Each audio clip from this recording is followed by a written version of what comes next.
welcome. My name is Chris Shelton, coming to you from a beautiful, kind of cloudy day in Los Angeles, California, the heart of Hollywood, here with your DIY Home Remedies guide to health, happiness, and healing transformation.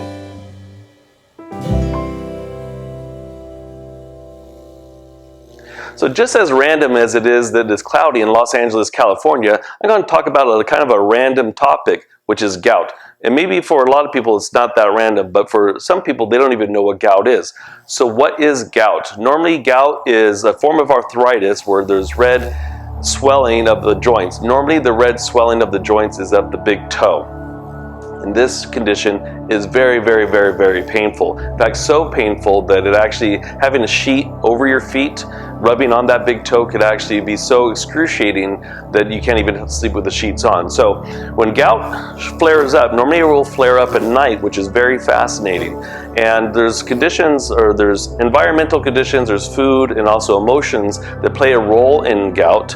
And when we really look at gout, like I said, it does affect the different joints of the body, but 9 times out of 10, it will affect the big toe, leaving it hot, inflamed, swollen, and guess what? It normally wakes up, suffers in the middle of the night. And guess what times? Between the hours especially of 12 and 3 a.m.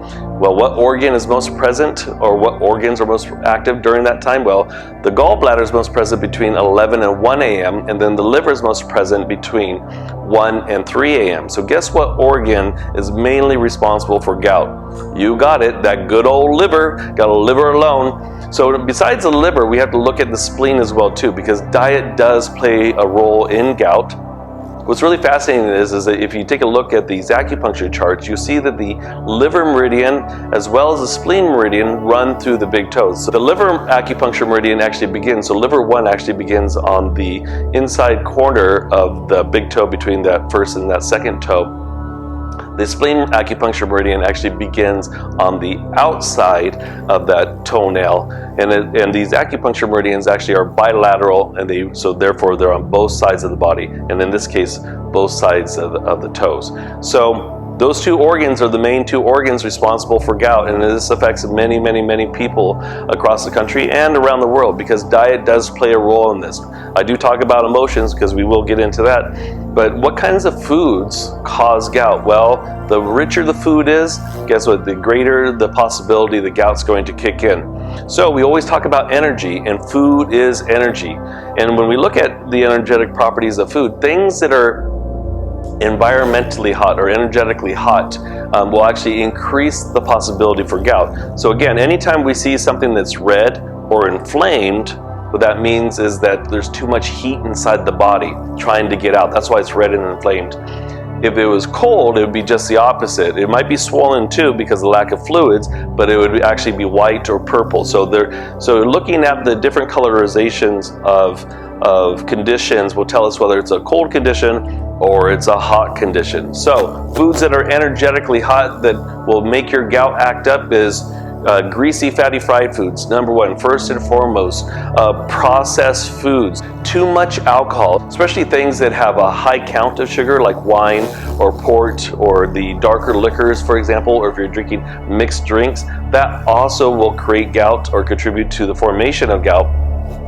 And also to drinking things that are ice cold, or like smoothies, or having ice cold drinks, or chewing on ice, those types of things actually will create more heat in the body. And the reason why it's creating more heat in the body is because when you put ice or ice cold drinks inside the stomach, your stomach operates at about, our bodies operate about 98.5 degrees. So when you put something cold inside your body, guess what? That goes into your stomach, and then your stomach has to heat it up to at least 98.5 degrees in order to assimilate. Okay, so there we go. So the food is the biggest one. So we're really looking, are we consuming too much alcohol, especially wine or port, those types of things? Are we eating too much greasy, fatty, fried foods? Are we indulging in sugar? Are we eating too many cold things? Those are going to be the biggest things to really look at when we're talking about gout. So again, gout is very, very painful. So emotionally, things that will exacerbate gout is, again, I've talked about this in many of my videos, is resentment, anger, old anger, hatred, those types of things. Well, that creates what we call as channel pathology. And channel pathology is what we're talking about, is the acupuncture meridian itself. Okay, so we could have organ pathology, which is the actual dysfunction of the organ. But then when we have an obstruction, like in the big toe, where it's red and inflamed, then now we have what is referred to as channel pathology. True, there's a pathology of the internal organ itself, in this case the liver and the spleen, but also when we come down to it being red and inflamed, it's because that channel has now become stuck and obstructed. Okay, in between the first and second metatarsal bones, so that's your big toe and the second toe, if you go up beyond the web of the toe, if you could gently rub and press with your finger, and press as hard as you can, imagine qi coming through your hand and actually into that joint. And what will happen is that that's liver 3. So it's a little bit further up from the web. It's in between those two major bones, the first and second metatarsal. And if you gently rub or stimulate that, you could actually help to alleviate some of the pressure and actually help to clear out some of the acupuncture channel and clear out that channel pathology that I'm talking about. Now, I recommend doing it on both feet. So even if you have gout on, let's say, your right big toe, I would do it on the left side, because in acupuncture, a lot of times it's yin and yang. We want to do the opposite sides of the body. In fact, if you saw your acupuncturist, 9 times out of 10, if there's a liver dysfunction, they will actually needle on the left side, even though the liver is located on the right side. So very fascinating. So I'd recommend doing bilateral qi projection, as we call it in Chinese medicine, into liver 3, gently massaging those points. What other points can we massage? Well, between the 4th and the 5th metatarsal, that's your 4th and your pinky toe. So we're going to find bladder 43, and we're going to gently rub and massage those points too. Now you can tell when you find bladder 43 because it will be tender to the touch. That also goes for liver 3 too. If you press on liver 3, it will probably hurt, especially if you have gout or any kind of liver discord that we've talked about throughout the series of these videos. Okay, so that's a simple, very simplistic Qigong Chinese medicine tool that you can actually utilize in order to help to clear the channel pathology. Because again, the reason why we're going after the gallbladder as well too is because that darn gallbladder works directly with the liver. So if the liver gets out of balance, and guess what? The gallbladder gets out of balance. And when we look at gout too, according to Chinese medicine, what is it? It's damp heat. So what's happening here is that we have dampness and we have heat because of the food, because of the emotions, because of the toxins from our environment. And this obstructs the gallbladder, which obstructs the liver, which then obstructs the acupuncture channels themselves. Okay, so emotionally, worrying too much also, over-intellectualizing, thinking too much, will also create a predisposed disposition for gout. And so we really want to look at harmonizing our mind and calming our spleen down, neutralizing our spleen with foods that are bland in nature, and neutralizing the liver with green leafy vegetables. The darker green, the better. I'm a big fan of purple kale. You hear me talk about it a lot. You know, sauteing purple kale for about 2 minutes with a little bit of coconut oil. I put in pine nuts, I put in goji berries, and you know, I also put in some different types of vinegar. I play around with different flavors of vinegar and a little bit of sea salt, and so delicious. So for those of you that say, oh God, I can't stand kale, play around with it. There's different things that you could actually do to make it more flavorful and energetically healthy for your body. So what Qigong practices can we do in order to benefit and help to alleviate the symptoms of gout? Well, the first one will be the spleen move, because digestion is so important in this. And again, your liver and gallbladder play a role in that digestion. So when we look at the stomach and the spleen as the components of dysfunction in gout cases, we want to really neutralize. So making sure that our food is warm or room temperature. The more bland it is, the better it harmonizes the spleen. And things that we're worried about, we're going to just imagine this yellow cloud filling up into the left side of the body, and we're going to imagine it, that worry, of that anxiety, out through the bottom of the feet and down deep into the ground.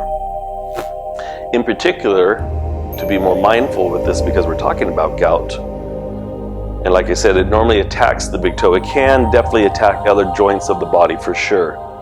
But 9 times out of 10, you hear people talk about it attacking the big toe. So, like I said in the opening of this video, as I'm doing this movement, I'm going to imagine that worry leaving out the big toe and going deep into the ground. That anxiety leaving out through the big toe and deep into the ground. As I inhale in the center, a yellow cloud fills up, and then as I exhale, release out through the big toe, deep into the earth, okay?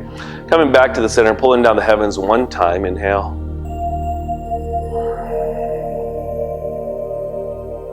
Okay, the next thing is the healing sound for the spleen, which is hu, like H-U-U-U-U. So you're going to inhale, pull your breath into the left side of the body, imagine a yellow cloud filling up there, and then as you exhale,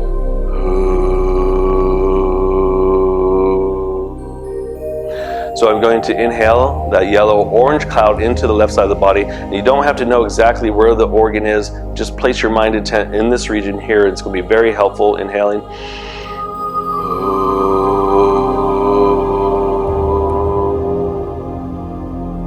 And as you exhale, allowing that worry to leave as a dark cloud, inhaling.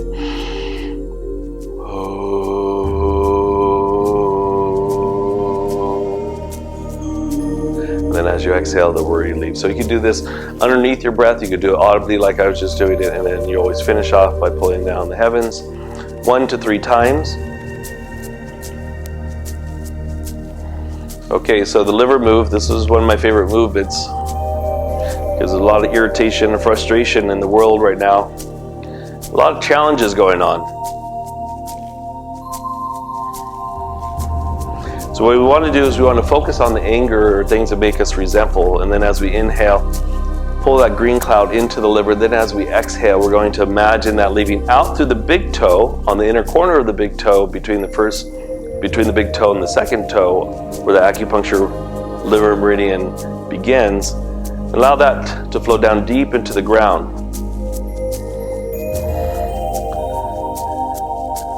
Chris and I heard a new term yesterday from a therapist that we actually really respect, and his big thing is about therapy is about in order to adapt to challenges in their life, actually giving tools, and that's what a good therapist should do. So we refer clients to him like crazy because he's pretty much in your face. He will not mince words. You know, the thing that especially kids and teenagers nowadays, because of their parents, they don't have the ability to adapt to challenges. So the thing that we want to do is we want to teach ourselves and our children how to adapt to challenges, because we're always going to have challenges. So what does that mean, adapt? That means to accept the fact that we have challenges in our life and not to try to run or hide from it. Okay, so really important thing to understand is that we all have challenges, we all have struggles. One of my favorite quantum physicists out there, William Arntz, wrote a book called How to Suffer in 10 Easy Steps. And a lot of people don't like that word suffering. You say the word suffering and they say, oh well, Chris, I disagree, I don't believe that we should have to suffer. But you have to suffer in order to grow. And a lot of times we actually create our own suffering, and then we become resentful because we still think it's outside of ourselves. Okay, so adapting to those challenges, accepting that as a part of life, and the more struggle that you have, and the more that you learn and gain the wisdom of how to work through it, then guess what? You actually develop more spiritually, mentally, emotionally, and you're able to adapt to the environmental challenges. So allow that anger to leave and that resentment like a dark cloud going several feet away from the body.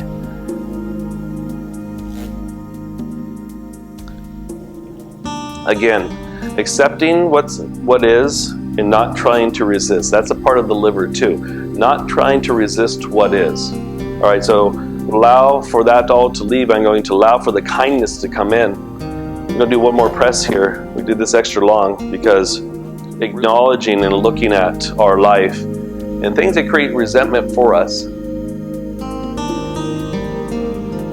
is a part of life, and acknowledging and accepting those challenges instead of resisting. Okay, so the liver move. Next one is the shu sound. So I'm going to inhale.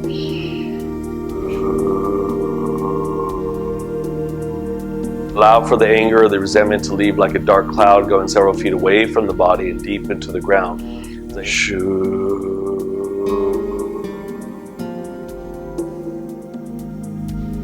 And we're going to do a couple more. Inhale.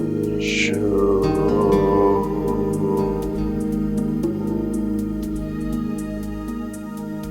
Last one. Shoo. We're just going to finish up, pulling down the heavens one time. And exhale. Okay, there you go. So gout is something that might be kind of a random topic for some people, and so for those of you that never heard of gout before, I hope you found this video educational. And if you know somebody who suffers from gout, which is a very, very, very painful condition, please share this video with them. Click on the link below to learn more information, and please subscribe to this YouTube channel and share this with your friends and your family. Gout is something that you could rectify yourself, and in my new book, the DIY Home Remedies book, this is in depth. So today was just an introduction, but please share this once again, and I hope that everybody has a blessed day and is healthy and happy. And I'm Chris Shelton, signing off from a beautiful day in Los Angeles, California. Until next time, say la chi. We're such good puppies. We're such good puppies. All right, go with mom. Go with your mom.